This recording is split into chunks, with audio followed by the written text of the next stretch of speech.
नमस्कार, welcome to दिनामी economy and economics. इस वीडियो में हम ये जानेंगे कि ऑफर कर्व कैसे ड्रॉ किया जाता है और उसका जो शेप आता है वो क्यों आता है। ऑफर कर्व की जो कंसेप्ट है वो मार्शल और एजवर्थ के द्वारा दी गई थी, जो ब्रिटिश इकोनॉमिस्ट हैं। इसे रेसिप्रोकल डिमांड कर्व भी कहा जाता है, क्योंकि इसके अंदर डिमांड और सप्लाई दोनों के एलिमेंट मौजूद होते हैं। इसको अगर डिफाइन करना है, then we can define offer curve as a curve which shows combination of export and import of a country at different hypothetical terms of trade.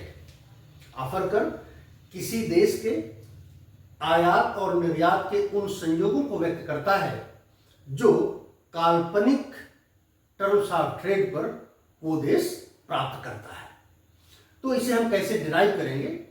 इसमें सबसे पहली बात है कि terms of trade. Terms of trade क्या है? Terms of trade वास्तव में रिलेटिव प्राइस है, relative price of export in terms of import. तो इसे हम एक्सप्रेस करते हैं Px अपॉन Py।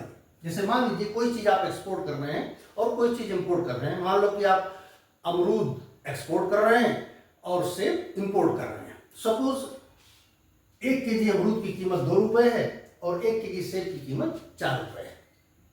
तो जो रिलेटिव प्राइस होगा 1 केजी अमरूद का वो हाफ केजी सेब होगा, यानी 1 केजी ऑफ अमरूद guava is equal to 0.5 KG of सेब। यहां पर अमरूद हमारा एक्सपोर्ट है और सेब हमारा इंपोर्ट है। दिस इज रिलेटिव प्राइस, या इसी को हम टर्म्स ऑफ ट्रेड भी कहते हैं, because it is ratio of export and import. अब अगर टर्म्स ऑफ ट्रेड इंप्रूव कर गया, मीन्स अगर हमारे निर्यात की कीमतें बढ़ गई, हमारे अमरूद की कीमतें बढ़ गई, 2 से बढ़कर 4 हो गई, सेब की कीमत वही रही, तो ये रिलेटिव प्राइस हो गया 4/4 = 1। इसका मतलब कि अब 1 किलो सेब से हमको 1 किलो अमरूद से हमको 1 किलो सेब इंटरनेशनल मार्केट में मिल सकता है। सिमिलरली अगर हमारे एक्सपोर्ट और महंगे हो गए, हमारा अमरूद की कीमत बढ़कर 8 हो गई और सेब के भी 4 है, तो रिलेटिव प्राइस हो गया 2। इसका मतलब कि अब हमारा 1 किलो अमरूद 2 किलो सेब इंटरनेशनल मार्केट में परचेज कर सकता है, या हम यूं कहें कि 1 किलो अमरूद के बदले हम 2 किलो सेब आयात कर सकते हैं। तो इस तरह से रिलेटिव प्राइसेस चेंज होते हैं एक्सपोर्ट के, उस हिसाब से हम इंपोर्ट की अलग अलग क्वांटिटी डिमांड कर सकते हैं।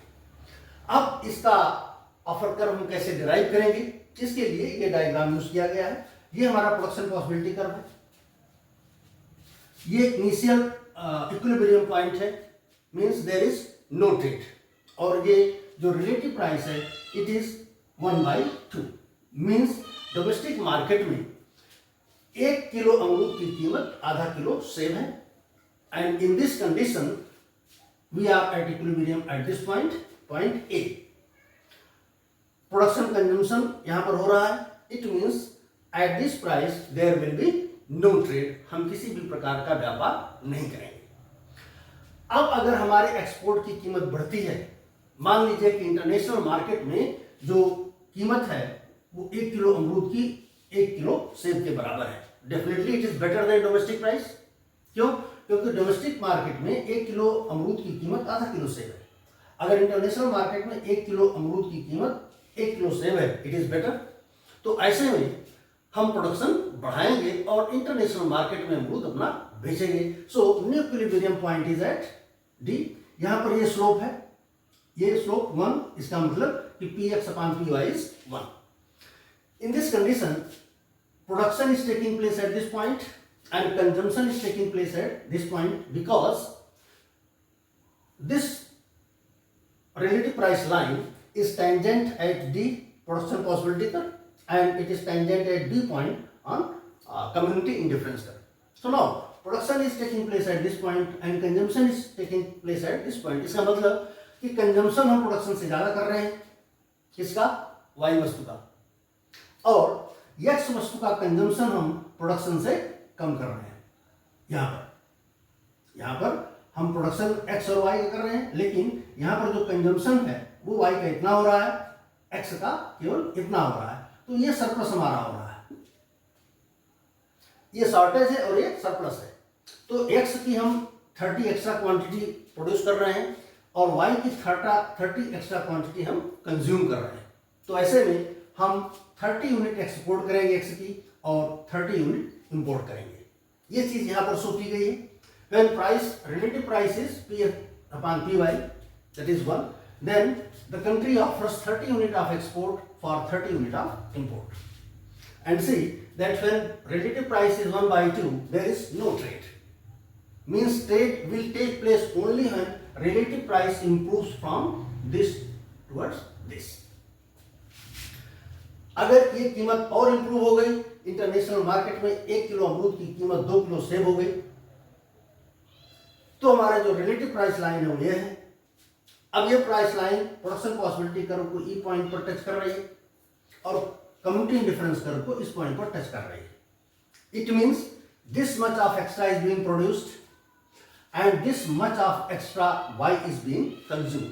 सो we will now export 40 unit of X for 80 unit of imports.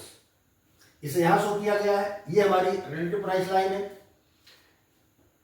इस प्राइस लाइन पर हम 40 यूनिट एक्सपोर्ट कर रहे हैं एक्स की और 80 यूनिट इंपोर्ट कर रहे हैं। तो अगर हम ये पॉइंट ये सब मिलाते हैं, then we get the offer curve of our country, जो एक्स को एक्सपोर्ट कर रहा है, हमारे एग्जाम्पल में अमरूद को एक्सपोर्ट कर रहा है और सेब को इंपोर्ट कर रहा है। इसी तरह से हम दूसरे देश का ऑफर कर्व बना सकते हैं, जो इस तरह से होगा। इस देश के लिए वाई एक्सपोर्ट हो जाएगा और एक्स इंपोर्ट हो जाएगा। हमने जो एग्जाम्पल लिया है जिस कंट्री का, suppose it is country 1, then country 1 is exporting X and importing Y, the country Y will be exporting Y and importing x.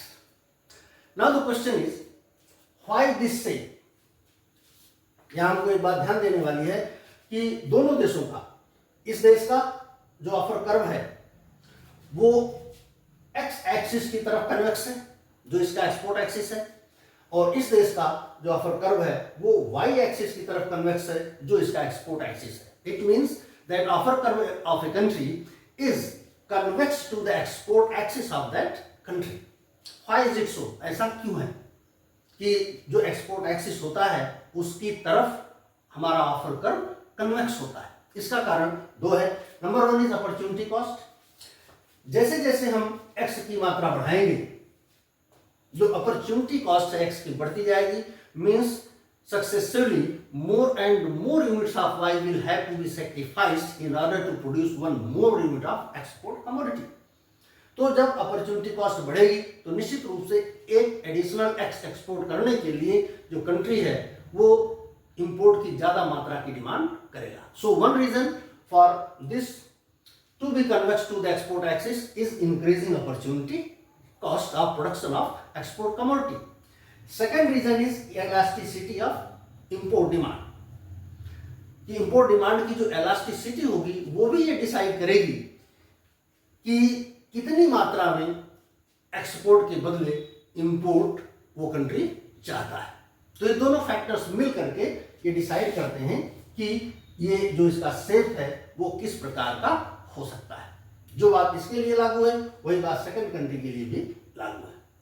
तो इस तरह से प्रोडक्शन पॉसिबिलिटी कर्व को हाइप के माध्यम से और हाइपोथेटिकल टर्म्स ऑफ ट्रेड के माध्यम से हम किसी भी कंट्री का ऑफर कर्व डिराइव कर सकते हैं।